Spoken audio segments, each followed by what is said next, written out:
Good morning. It is, in fact, 9:52 a.m. on Friday, November 27th, 2020. I'm Christiana Ellis, and I just got up. This is 5 more minutes, otherwise known as Black Friday, when everybody starts Christmas shopping. Sure, why not? I'm a little bit grinchy about shopping this year, partly just because I'm irritated that either the PlayStation 5 or the NVIDIA 30 series graphics cards that, I wanted to get one or the other for like the holiday season just for my own enjoyment. And I'm just irritated at how sold out those are. It's annoying.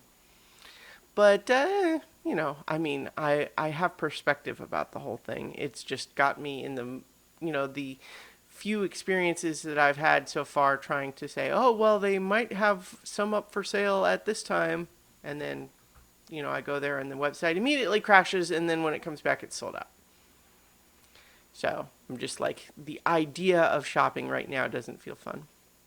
Not to mention that, especially with everyone staying at home, Amazon's going to be huge this year. And, that company does a number of things that is not great. So, blah. But let's talk about Thanksgiving after action report. So I got a slightly fancier than normal Blue Apron box for Thanksgiving that had roast pork and cranberry relish and mashed potatoes. And you know what? Pretty good. Pretty good. I think in hindsight, you know what? Hear what? I overcooked the pork a little bit. And I was going to say, in hindsight, I did, like somehow there was a decision that I made. But what I did was follow the recipe, right? Now, it's quite possible that this means that my oven is actually runs a little hot or something like that. And so the amount of time it said to use at that temperature, I don't know. I mean, I could have been like checking it more regularly as the time came up, but it was a little dry. But part of the recipe included gravy. So, I was going to say it was a little dry, needed gravy, but fortunately had the gravy. And the cranberry relish was actually really good. I've never made any sort of cranberry dish like from scratch before. Now, obviously, with the Blue Apron thing, like my ingredients are prepared for me, but it was chopped up shallot and sweet peppers and then just cranberries and sugar.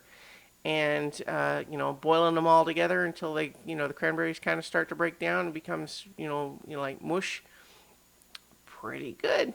Pretty good. Because it's got the tartness of the cranberries, the sweetness because of the sugar, and then a little bit of spiciness from the shallot and the sweet peppers is pretty good. And then mashed potatoes are mashed potatoes. But I like mashed potatoes, and now I have a lot of mashed potatoes. So it was pretty good. Pretty good for a one person meal. Didn't take me all that long to prepare. And then I watched some action movies after dinner, where so Mike and I, for watching 100 movies, are gradually going to do compare and contrast for Mission Impossible movies and James Bond movies. So last night I watched Goldfinger and Mission Impossible 2. And I won't get too much into either of those because, we're going to talk about them on the podcast. But I hadn't seen either of them in a long time. Mission Impossible 2 I hadn't seen since I saw it in the theater in 2000. So, and I had vaguely recalled it just being kind of disappointing. And so rewatching it, I feel like less disappointing than I remembered, but still probably the weakest of the six. And for reasons that I think, we'll talk more about it in the podcast, but I think it's interesting because it just like, either a James Bond movie or a Mission Impossible movie has just this precise chemistry that it needs to hit in order to feel right. And I think it just missed the chemistry. Like it altered too many different things. This basis of saying that, like, okay, well, let's let a very different kind of director changed things up. So they went from Brian De Palma to John Woo. John Woo has made, of course, many excellent movies, but it just so happens that his chemistry with the rest of the pieces of Mission Impossible just kind of made something that was like, okay, but didn't feel right. Yeah. In any case, Goldfinger's the bomb. I mean, it's pretty good. It's,